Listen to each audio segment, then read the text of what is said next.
By the Curb, run by creator James Burton, is typically a laid-back van life channel, centered on travel, minimalist living, and the quiet, everyday moments of life on the road. But one night in Sunderland became something he never imagined experiencing. January 16th, 2025. Just after 5 a.m., James pressed record on his camera, visibly shaken and struggling to steady his breathing. And I have just had the most terrifying experience of my life. I'm only still just getting over it. He'd been living in his van for 2 years without a single frightening incident. But what unfolded that night was unlike anything he'd ever known. Earlier that day, he'd driven to Sunderland to film his next vlog and chose a quiet lane on the outskirts of the city. The area was rural, just a nearby farm and stretches of open land, which made it seem like an ideal place to park overnight. He spent the evening researching, editing, and preparing for the following day's shoot. And around midnight, he finally climbed into bed, expecting nothing more than a routine night's sleep. That's when the banging began. A heavy struck directly above his head, violent enough to jolt him awake, as if he'd been yanked straight out of a dream. You know what it's like when you're fast asleep and something jolts you so much, you don't know what planet you're on. It's like my soul left my body, that my heart. So I get so up, I'm like, what's that? Who's that? What's going on? I didn't know where I was. And I pulled blind down. That was my first reaction. And there's a bloody face at the window. The most terrifying thing that has ever happened to me. Face up at my window. He said the sight struck him so forcefully it felt as though his soul had left his body, and even recounting it later on camera brought on goosebumps. The yelling soon resumed, disjointed rambling about mental health, voices in his head, fragments James couldn't fully make sense of. For nearly half an hour, the man moved around the van, muttering and shouting, pacing in circles, then falling silent long enough that James had no idea where he was.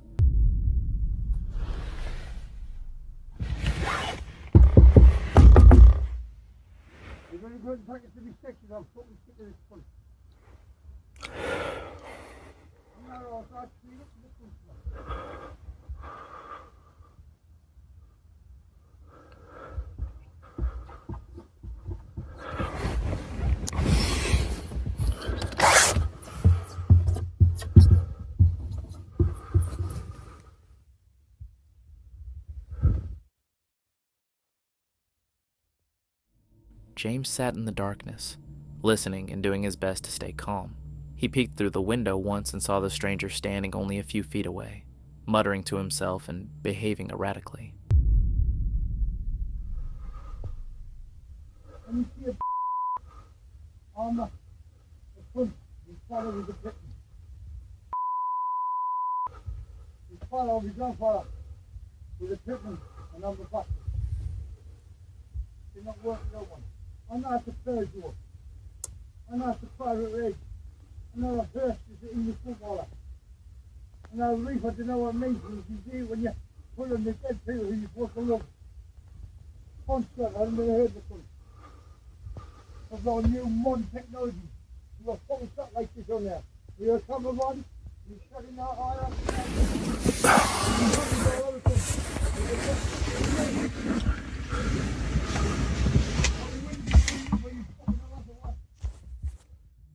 This wasn't a situation where you could just open the door and talk. Not at 5 a.m., not alone, and certainly not after someone had already slammed on your van hard enough to drag you from deep sleep.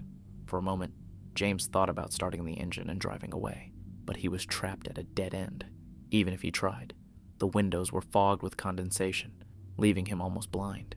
Eventually, the stranger drifted back down the lane, shouting toward what sounded like another parked van in the distance. Right, he's moved on, he's gone down there. I don't know if there's some more motorhomes down there that he's shouting at now. I think it's probably pretty harmless. That just freaked me out though, that.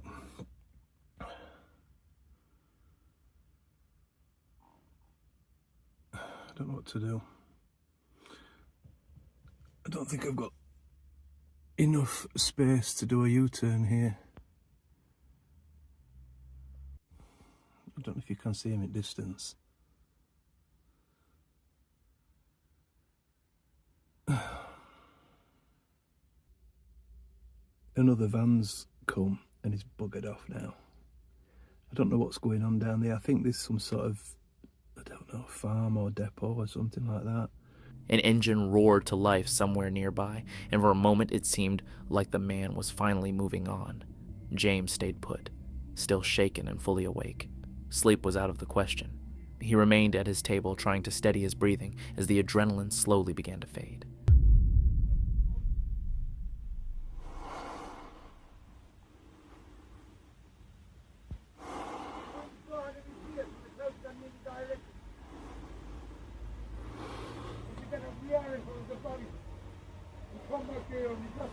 It's coming back.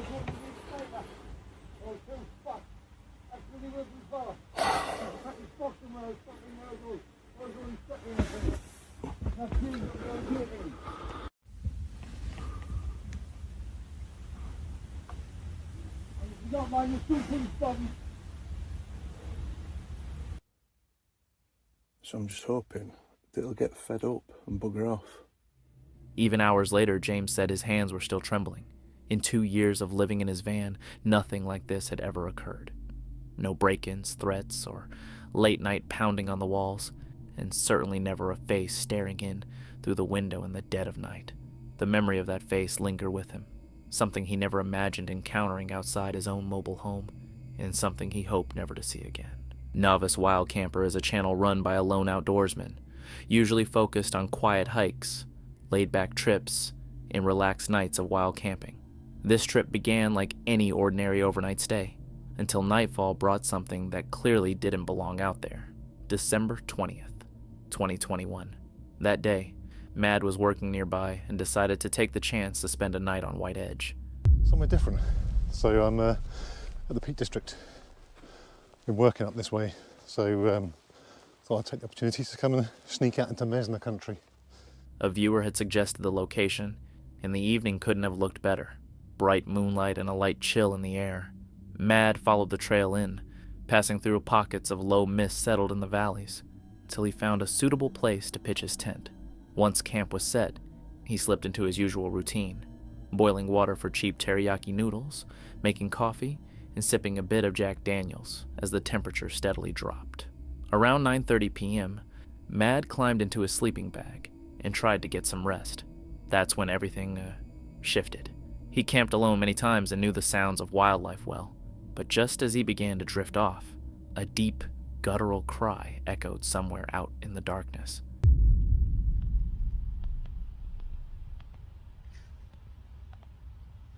Right, so I've heard deer, I've heard foxes make some really weird noises at night, but It wasn't a bark, a scream, or anything he recognized. The sound was heavier, rougher, like something forcing air through its lungs between each call. Mad stayed alert, trying to figure out what it could be. The noise came again, this time closer. He whispered to the camera, doing his best to remain calm, but his voice fell away as the sound carried once more across the hillside. I don't know if you heard that. Not sure if the camera picked it up, but God knows what it is. It's quite a weird guttural sound. I'll try and boost it on the edit, see if you can.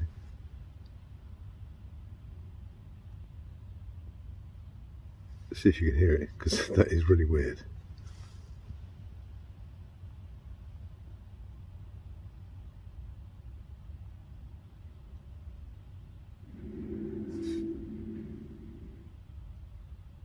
Did you hear that?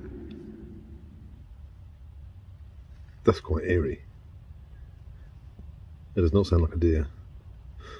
Definitely doesn't sound like a fox.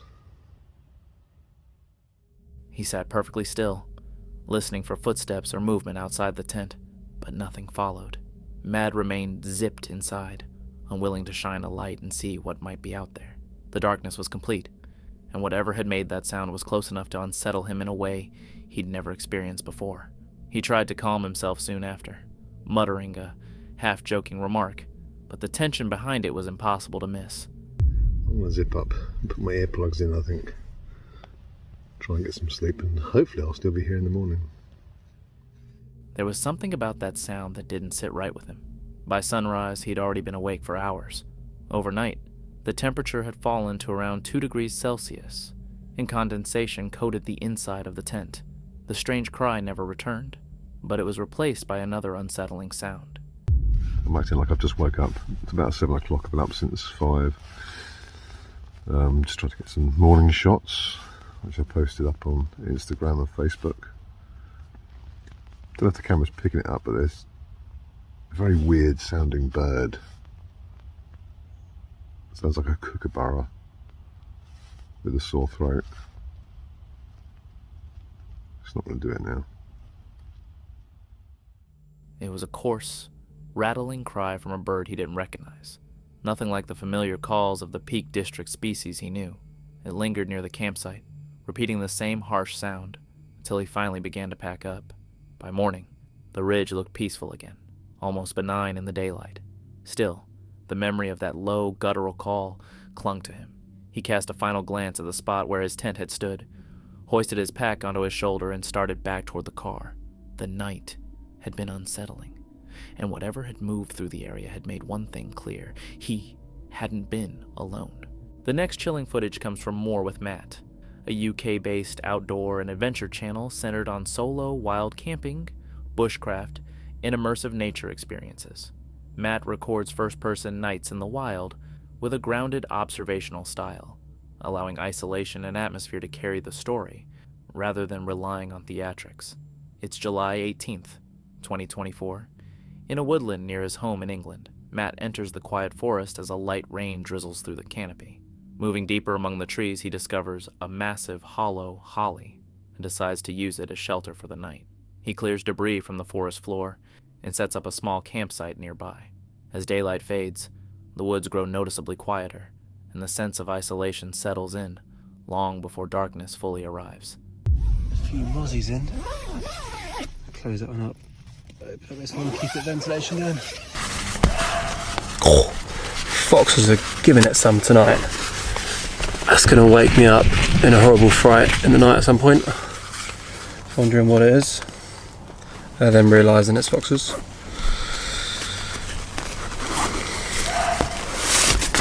Little pillow for the princess. Does that mind if I do?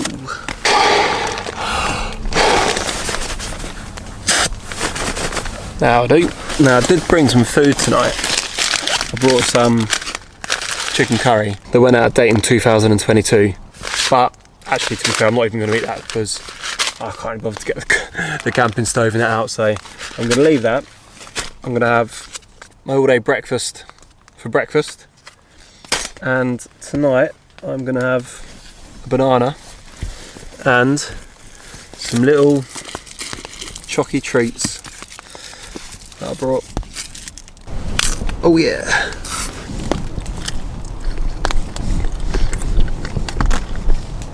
That's a good banana. Put that in my coffee cup for the morning so I can have some banana coffee. First thing, I think we're going to go for the hazelnut.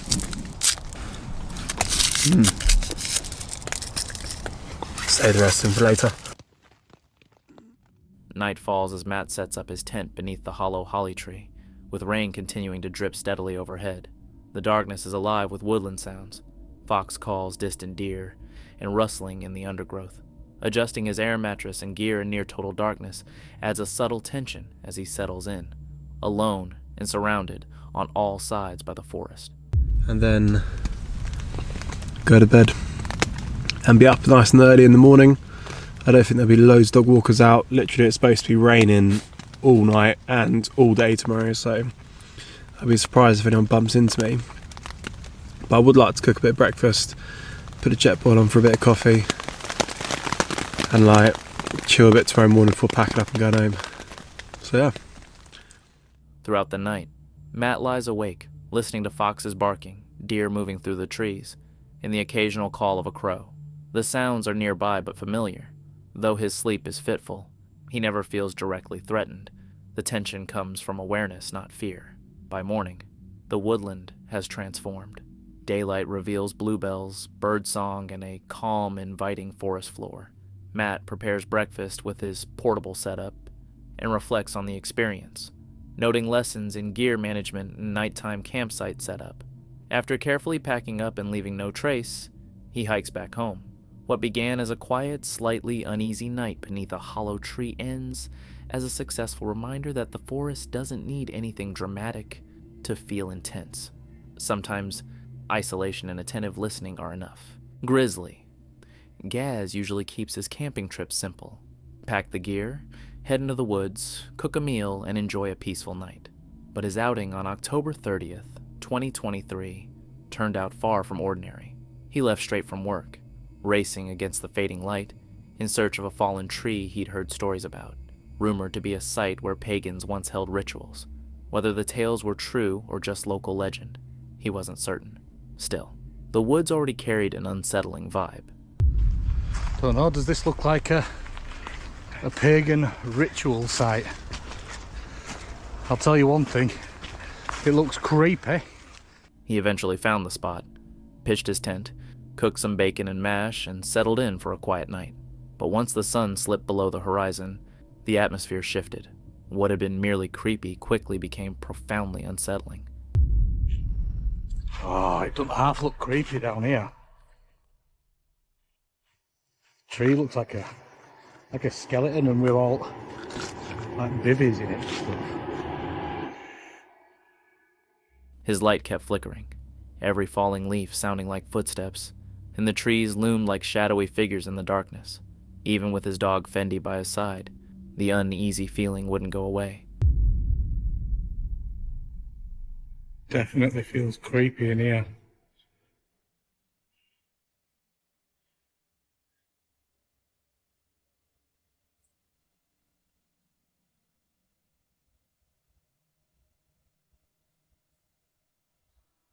Does feel creepy down here, but that's because I've got light shining in my face and I can't see out, and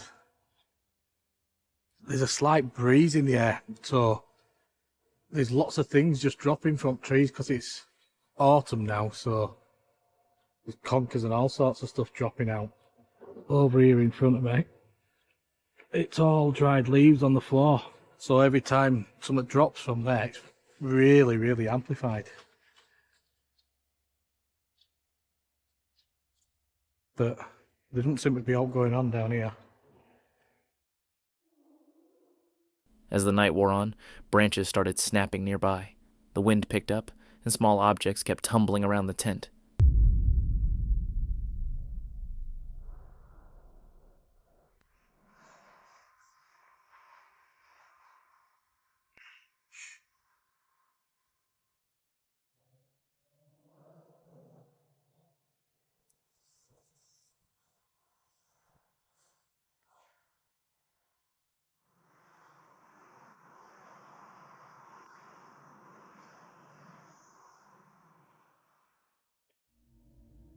Gaz had even checked earlier for unstable or dangerous trees, but something still felt off. Both he and Fendi were tense. Then came the moment that pushed his nerves to the limit. He heard movement, something large enough to make him freeze and listen. It wasn't the wind. It wasn't a squirrel. It was something else entirely. Getting comfy on my sleeping pad and my quilt. Are you happy now? That wind's picking up.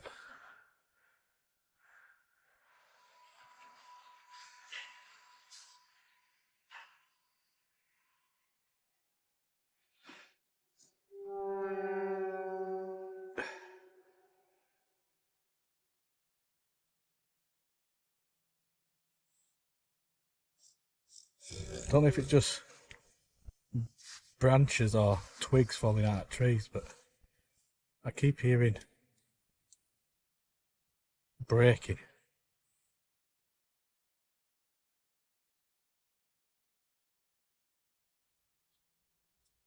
It's definitely getting colder now.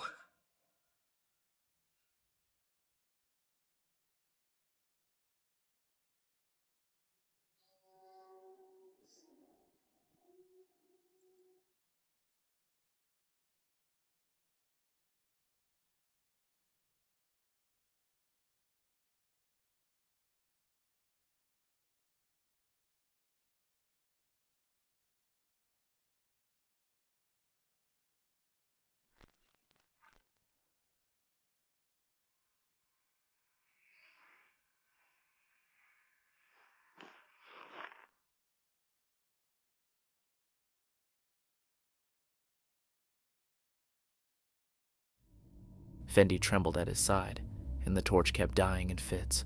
With each flicker, something shifted just beyond the beam, and Gaz realized he was not alone.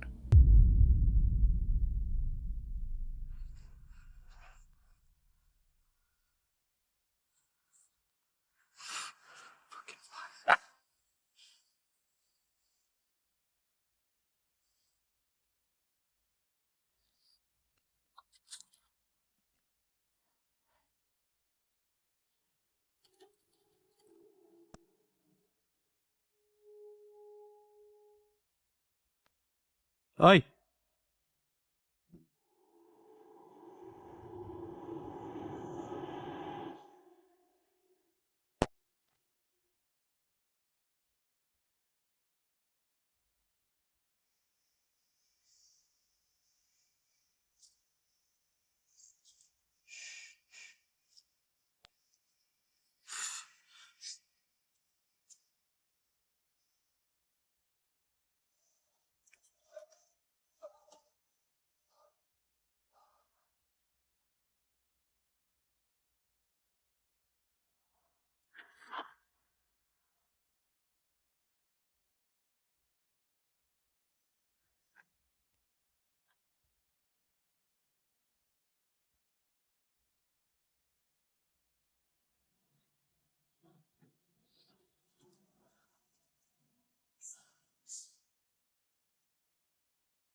Just wind or what? Hey.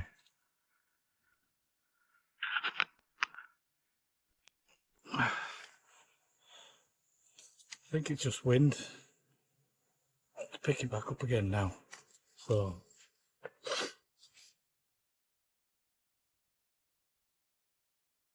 I hope there's no widow makers fall on us. It'd be no good, would it, mate? Oh, dear. Still. Oh, fuck! Fuck! Fuck! Fuck! Fuck! Fucking hell. Where the fuck? Fendi! Fendi!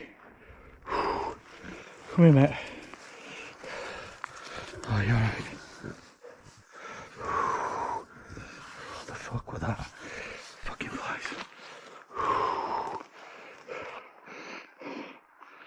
Mate, come on.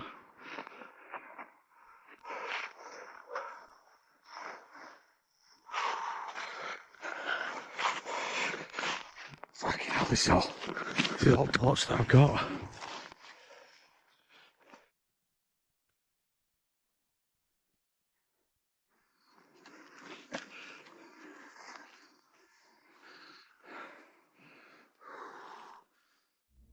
While filming, something pressed down on his tent from behind, forcing both him and Fendi to flee the area immediately.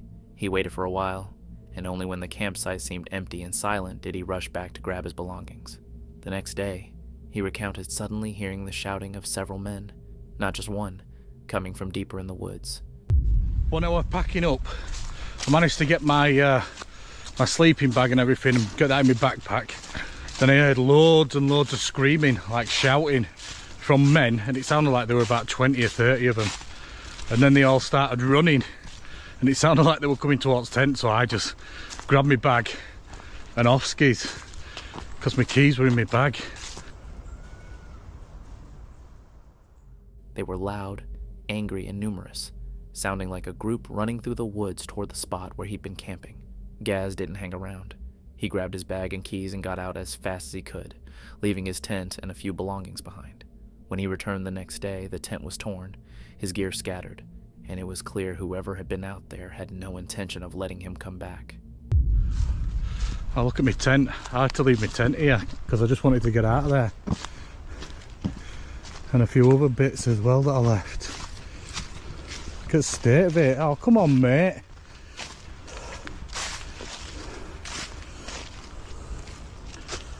snap my poles and that. Sleep mat. Where's my cook kit? My cook kit were over here somewhere. Don't mind people scaring you and stuff out of woods, but when they're just going to break stuff as well, what's the point in that? Eh? Oh, it's got rips in that fly sheet as well, look at that. Gaz had spent countless nights in the woods, facing all kinds of weather and wildlife, but this night stood apart for a different reason. Sometimes, it's not nature that drives you out of the forest. Sometimes, it's people. The channel is known for capturing loud, impulsive moments that feel spontaneous and unfiltered. Most videos focus on friends chasing freedom, chaos, and humor wherever the night takes them. But on March 13th, 2010, during what was meant to be a casual camping trip near a river they called Amicalola, that carefree energy slowly gave way to something far more unsettling. The trip began on the road, with the group piling into a vehicle, scraping together loose change for gas and beer, and laughing at their own lack of planning as they headed into the woods with no real destination, just the goal of finding somewhere, anywhere, to camp for the night. We gonna head on up there to that Amicalola. They call it the Jukulbla River in Navajo, but there's no Navajos around here, and the Cherokees, they call it the Amicalola. So that's kind of the name that we go with around here in these parts. Yep. Stick shift. So I guess we're gonna go stop. We're gonna go our poor ass, we got some change. We go buy some beer, a little bit of gas, cancer sticker 10, and I don't know, we'll see you later. As the night progressed, the mood shifted subtly. Their main worry wasn't the weather or wildlife. It was finding a place to stop without attracting attention. They debated the risks of camping in an unofficial spot, weighing the chance of being asked to leave against the potentially more serious consequences of trespassing in the wrong area. At the time, it all felt like a harmless gamble. Well, we just got done paying with change, and you went to high school with that girl. Yeah, I was like, What? I know you. Yeah. She was like, that's because we went to school together. And I was like, oh. She'd be like, so how's college? You get a degree in small service station economics? She hooked us up with a can of Grizzly for free. Yeah? She did. Yeah, she did. The fat one? Behind the No, restaurant? that same old meth head, like crackhead lady Yeah? that was in there, that's 26, she's in there. I think Is she it? just fucking does a bunch of meth and hangs out. Well, that's normal. In Cumming, Georgia? So we got plenty of gas here, I'll go. They made one last stop at a small roadside station, paying for gas and beer with handfuls of loose change. The moment was loud, chaotic, and full of joking, the kind of interaction that only happens late at night in small towns, where familiarity and recklessness blur together. At the time, it felt like nothing more than another memory in the making. So what are we gonna do? Who we could holler at. I mean, that's what I'm saying. Like, we don't know what we're gonna do. Dude, I'm about to drive around here and find some fucking where we can go. Where it doesn't have any fucking posted signs, where it's just off the beaten path. And But there is nowhere around here like that. I just passed probably 12 different little cutaways on the way up here.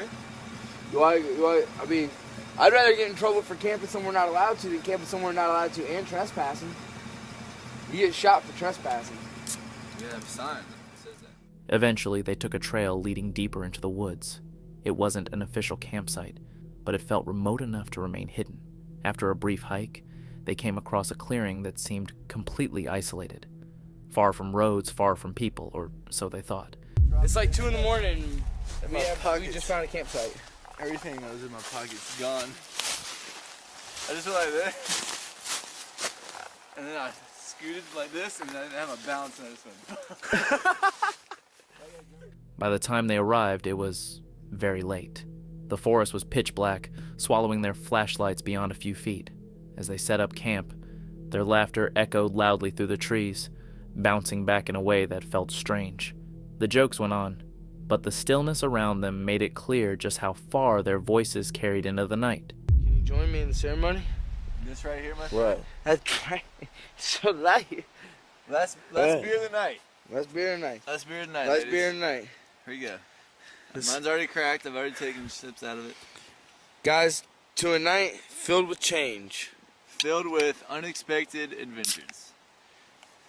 Filled with last minute decisions. And not many regrets. And last second pleasures. Yeah. They popped what they called their last beer of the night, toasting to loose change, impulsive choices, and unplanned adventure. Yet the forest around them grew unnervingly quiet, not peaceful, but watchful, a silence that felt less like emptiness and more like anticipation. White rabbits. They follow me everywhere I go. They are magenta. Holy shit, that just freaked me out. They just freaked my ass. You see that dude? It's about to, hey! Their sense of isolation gave them a false sense of confidence, but it didn't last. In the distance, something caught their attention. Laughter died mid-sentence, replaced by a tense uncertainty as they struggled to make sense of what they were seeing. You know your name. Be quiet. He's finally over here, and we're like, dude, be quiet.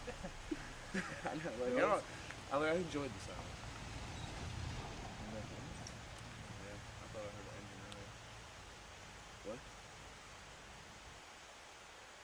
Serious? A little bit. An engine. Like a car pulling up or starting. Maybe. I would see lights, yeah. Ain't no way up past. Do cops get sneaky? Yeah, like that's a fucking. Dude.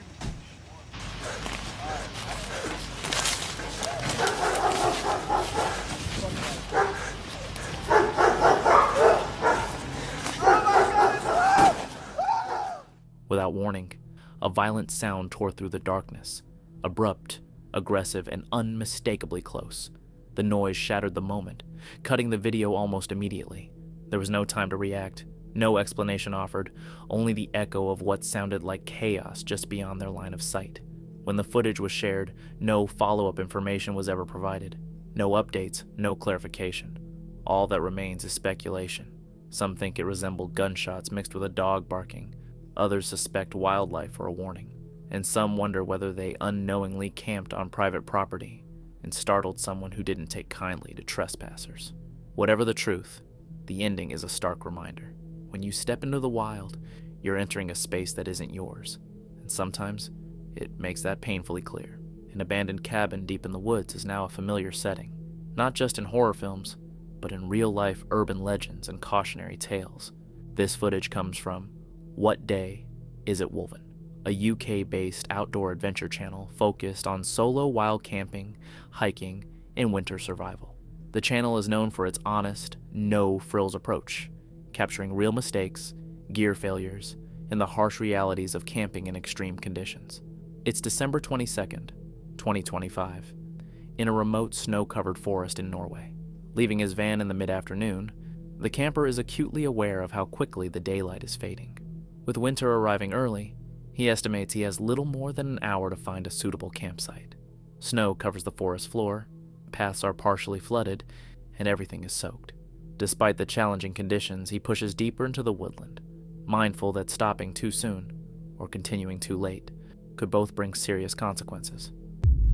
It's just not good.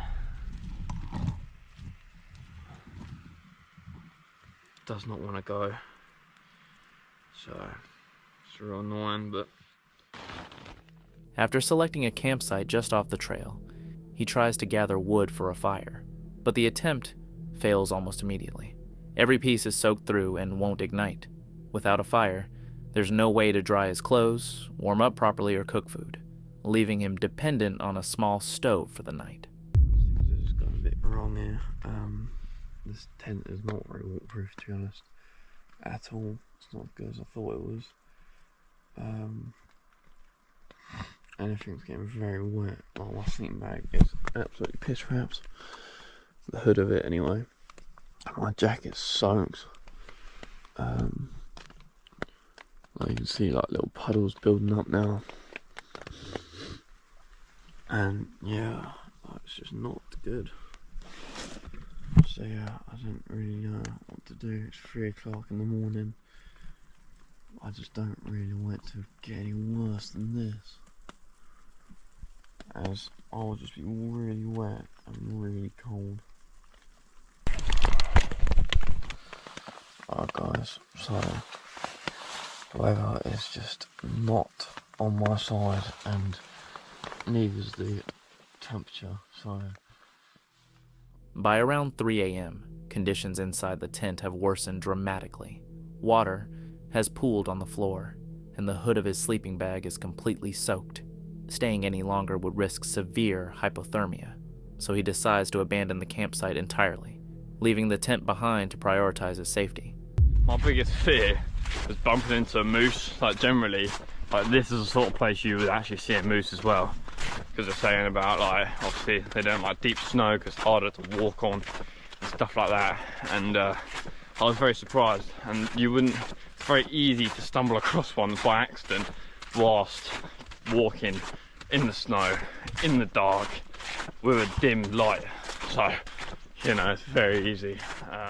He begins the long trek back to the van, navigating nearly 2 miles through snow-covered woodland in complete darkness. The night doesn't collapse all at once. It unravels gradually. Wet ground, failing gear, and worsening weather turn what should have been a routine winter camp into a serious safety risk. Returning in daylight to retrieve the tent, he reflects on the mistakes he made. Inadequate waterproofing, poor ground insulation, and underestimating how quickly winter conditions can overwhelm even seasoned campers. The experience shifts from adventure to a lesson in survival. A stark reminder that in remote environments, small gear failures can escalate rapidly when cold, darkness, and isolation set in.